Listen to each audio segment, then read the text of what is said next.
Have you binge watched Netflix The Home Edit and been inspired? I have, and wanted to share with you 5 tips of what we've done in our household that's been super helpful.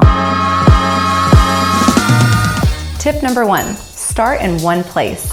If you have several areas in your home that you want to get under control, start with just one. You decide which one to start with. Is it the area that gives you the biggest headache? Or is it the area that guests to your home most easily see? Whatever your priorities, just pick one area and stick to it. Many attempts at organization fail when the task of cleaning up the entire house seems daunting and folks give up. When you complete one area, celebrate and then move on to the next.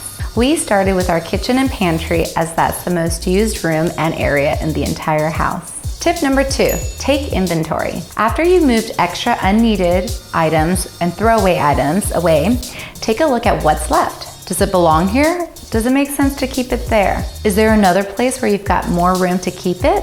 Or another area where it'd be more easily accessible for its purpose? For example, take that professional grade mixer that you've been keeping in the back of your closet and move it to the kitchen. When it's time to tackle that area of the home, you can incorporate the mixer into the new storage plan of the kitchen. Tip number 3, divide the spaces. By adding additional shelves to a single shelf or by using containers that stack on top of each other, you can divide the vertical space and make efficient use of the area you have to work with. By dividing the space, you eliminate the possibility of stacking tall piles of clothing, papers, or other items that are just going to topple over. This is super good if you have deep drawers or high vertical spaces to organize. For example, in our home office, we use these clear shoe organizers stacked up to make use of the vertical space. Which leads me to the next tip. Tip number 4, visibility. Choose containers that are either transparent or that you can easily label to help immediately identify the contents and save valuable time. The label maker will become your best friend.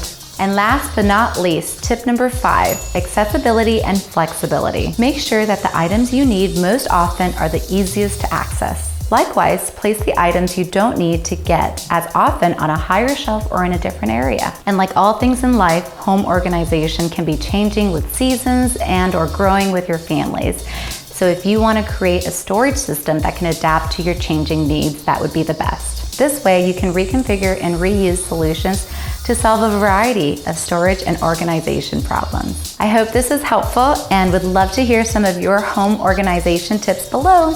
As always, if you need a referral for a home organizer, feel free to call, text, DM me, and I've got a few to refer. Thanks so much.